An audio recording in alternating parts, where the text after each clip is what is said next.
who have no idea who Ski is, all right, Ski went to school with us.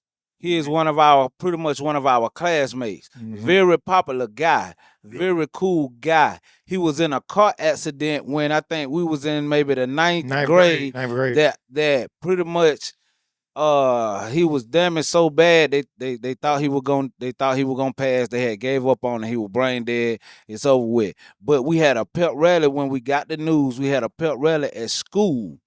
And what Maya is saying, or what Doodoo is saying, is that the energy that we emitted from that pep rally at school, he think helped give Ski the spiritual strength to keep fighting. And now to this day, he's still one of our friends. He walk around doing everything he want to do. Also, Fofo is Ski little brother. So to put that into perspective, both of these guys that we went to school with now, both of these guys that are our age or younger, done been in life-threatening situations where really they supposed to 90% of the time, You ain't gonna make it out of. They made it. They both made out of. They both living the day, doing good, man. Shout out to Fofo. Shout out to Ski, man. Real Cordele history. Real talk. Hey, let's do this before we get off of there right here, dog. I know Dre and Doodoo, y'all got a lot of good memories on this. Give us one good Doodoo, you and Dre, you too, EJ, if you got one. Give us one good story before they put the gate up in the project, before when they stop you from being able to ride down the middle of the project. Give me your best story, because you know that what Cordele was really just like, it was off the chain then. Like, let me get one good story, bro, that you can remember. I can give you one. Let me give you mine off the rip. I'm gonna give you mine. It was 2003. I'll never forget, bro. You know what I mean? It's about for real. Came home. I'm fresh out. I mean, my partner took that thing over like a drive-through. For real. It's over with. It's past, and you know what I mean. Back on, got on. But hey, man, that thing really was live. Like, what y'all were doing? Hey, man, chugging that weed. I'm talking about top of the project. From the top. Into it. From the top, yeah, man. I'm talking about real bad. That thing really was lovely.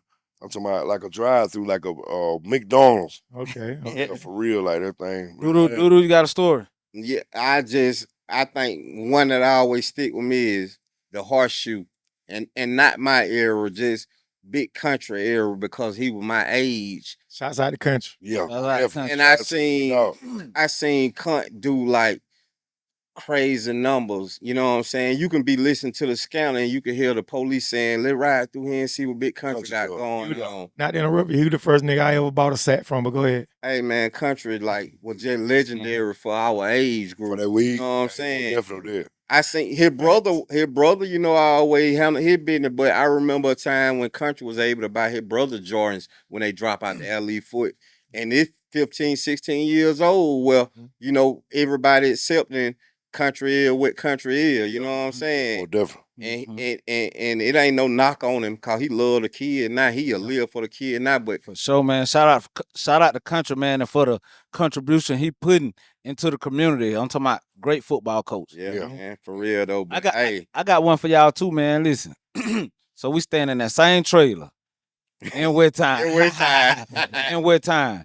Hey man, a lot of folk were, you know what I mean, doing their thing, drug dealing, whatever, were hustling, how they would get money, but I was going to the watermelon field. I got a pocket full of money, man. I'm 14 years old. I got a pocket full of money. I still remember I had on a white chap shirt. Courtney Coley. A lot of people know him as Courtney Hunt. Know what I mean? Yeah. Me and Courtney walked through the project. Bottom of the project, we go to the middle of the project. His folk had a spot up there, greedy. Yeah. No, I ain't even know none of them. They have Lil had a spot up there. Lil had a spot up there, so they having a cookout. They doing their thing, right? At the bottom, so right? rest in peace to Pimp. Courtney had a brother named Pimp. Yeah. Courtney had a brother named Pimp. So we out here, we chilling, coolin', whoop.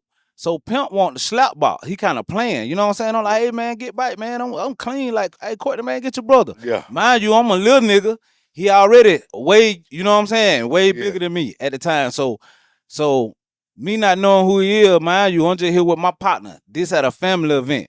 Yeah. Zabe say, I don't even know Zabe now. I don't really find out really much about Zabe till later on. Zabe say, slap that nigga Pimp. Hey, you talking about, man, slap that nigga. I'm sitting on the car.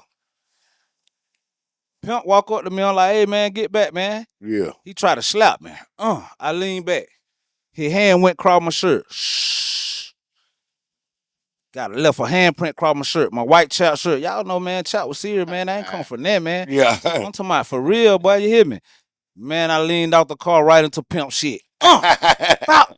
We go to him right here in the middle of the project. We go to him. Pop, pop, pop, pop, pop, pop, pop, pop, pop, pop. You know what I'm saying? We doing our thing. And shout out to him, man. Rest in peace to Pimp because he held his own. But get what? I definitely held my own. You know what I'm saying? And right here in front, ain't nobody break it up. We fought right there till we were tired. This what was going on in the project. They just made a circle and we just fought till we were tired, till we couldn't fight no more. We broke ourselves up. When we got through fighting, we dealt each other up because there was mutual respect. I turned around and walked right back through the graveyard and went right back to the trailer. R.I.P. to Pimp, man. Hey, man, R.I.P. to the old project, man. Yeah, the old project, the real. Yeah, that bit was off the chain. Hey, I want to switch gears a little quick second, man. EJ, we're gonna go into this, man, talking about fatherhood. I want to know how, by you being a DJ, bro, you away from the house every night. Yeah. You got kids, you know what I'm saying? How many kids you got? Got 5. You got 5 kids. How do you be a full-time father, still trying to make your money, going about what you're doing day to day to make your, you know what I'm saying, make it work for everybody? I'm saying it really hard though, cause like my 3-year-old, my younger baby, my 3-year-old. The other day, I was in there moving my speakers. Like matter of fact, that was yesterday. I moved my speaker. He was like, EJ, you want me to help you? He pulling the speaker. I'm like, what you doing? He's like, I'm trying to help you. Then my 3-year-old saying that. And then, so I'm loading my stuff up. I get emotional every time I talk about my kid, cause my oldest son, I try to keep him out the street. Cause I know how the street was. How old is He's 16 right now. Okay. I think like what killed me was some of the parents, they tell their child like 16 you grown. Don't tell your child that. You tell your child you grown when you get that diploma. And you going to college, you graduate. So I be so hard on my 3-year-old and my older child, my 16-year-old daughter in Tilton. All thing she do is she'll call me like, Daddy, I made straight A. I like, okay, I'm gonna send you cash out. But it don't got to the point where I be like, I be so messed up by it. I was like, damn, I'm gonna be doing something wrong. But my 3-year-old, he put me where I need to be at. Keep you grinding. Yeah, keep me grinding, cause he be like, he wanna be with me so much. He wanna do what I do. So when he see me, yesterday when he was pulling the speaker, I like, why you putting the speaker? You more trying to help me? He's like, yeah, gonna put it on the truck. So that gave me, I thought about it a lot. It's just with the kids these days, like the parent gotta understand, like you can't take up for they wrong. You gotta tell them they wrong. I got a question for you, Dred, about that. Like, when EJ get through. Like when we get somewhere and my child wrong, just like I did with y'all, you check my child. Oh yeah. I handle him when I get there too. But he need to know that you can't do that. But my 3-year-old, he put a lot of in me. And I'm like, damn, my DJ. Your 3-year-old motivates you a little more than your other one. Yeah, you see what I'm saying? And I'll be like, damn, I ain't got no business DJing. But it ain't the point I ain't got no business DJing. He just let me know, like, I see what you doing. Yeah, watching. Yeah. I want to ask you this. This piggyback off what you said, a spin off of what you said, EJ, about your son being 16, trying to keep him out the street. Dred, you got an older son. Maya, you got older son. Even Rell, y'all got older sons, right? So what y'all think, like, the key? Cause we all know it hard. Everybody know it hard. Everybody just know it's hard. So just as a father dealing with young black sons growing up, I just want to get one piece of advice from each one of y'all, from a father to another father. Just what would you tell him? Hey man, this advice I give you with a upcoming son. I'm gonna tell you what I did with mine. There's no lie. My son sent me a text message. What I'm saying is, what advice would you get a father, another father? No, that's what I'm gonna tell you. I'm gonna get my son sent me a text message. I'm telling him, like, you ain't gotta be in the street. Your daddy got you. He sent me a text message say, you made me this way. You know why he sent me that text message? Cause I ain't with his mama. I'm like, you ain't gotta worry about that.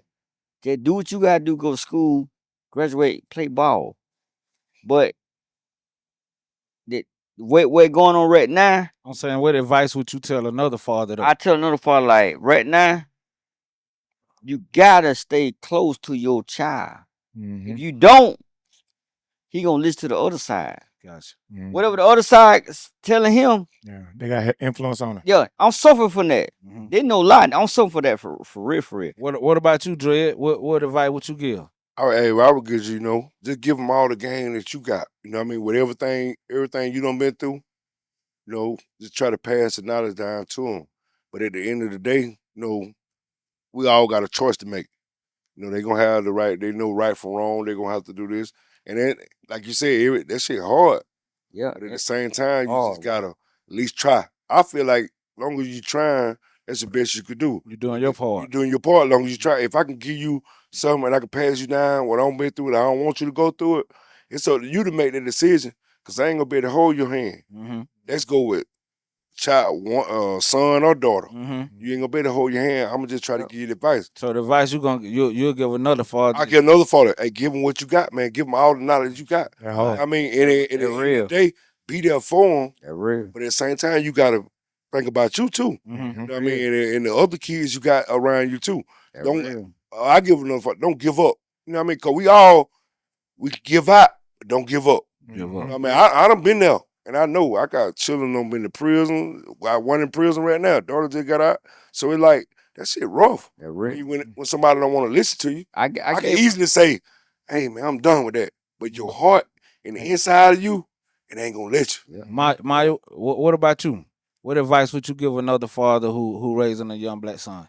Just I think with me, you gotta try to, even if you don't agree with them, you still gotta try to understand them. Exactly. Cause Yeah. when you trying to understand them, Yeah, that my still problem right there. allow you to communicate with them. Yeah.